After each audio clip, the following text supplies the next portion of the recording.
Nabiktima ng umano'y bukas maleta modus ang isang TikTok content creator na galing pang Spain. Tinatayang nasa 200,000 pisong halaga ng luxury items ang tinangay. May unang balita si Darling Kai. Etihad office na I'm still shaking kasi sobrang galit and frustrated ako. Kasi Emosyonal ang TikTok content creator na si Adi Kotoko matapos niyang malaman na ninakaw ang mga laman ng bagahe niya kagabi. Mula Madrid, Spain, dumating si Adi kagabi sa NAIA Terminal 3 sakay sa eroplano ng Etihad Airways.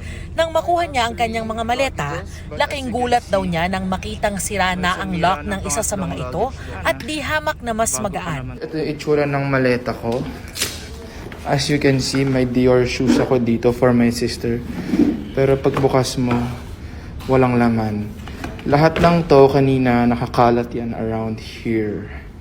So kinuha lang nila yung sapatos, iniwan nila yung bag. Tapos yung Balenciaga shoes ko na bulky, andito yan. Wala na rin. Bukod sa bag at sapatos, ilang mamahaling pabango at damit din daw ang kinuha. Aabot daw sa halos 200,000 piso ang halaga ng mga luxury items na ninakaw sa kanya. Pasalubong pa naman daw niya ang mga iyon sa kanyang pamilya.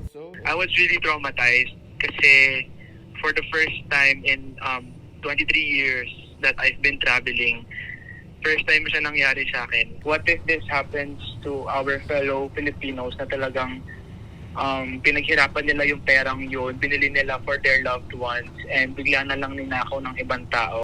Palaisipan pa rin daw ngayon kung saan at paano ito nangyari. Bukod sa NAIA Terminal 3, posible rin daw na nanakawan siya sa Madrid pa lang o sa kanyang layover sa Abu Dhabi.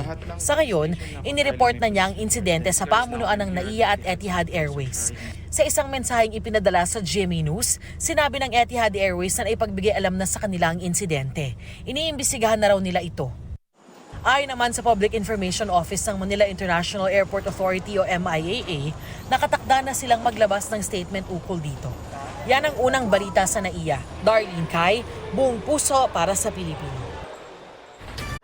Igan, mauna ka sa mga balita. Panoorin ang unang balita sa unang hirit at iba pang award-winning newscast sa youtube.com/GMA News.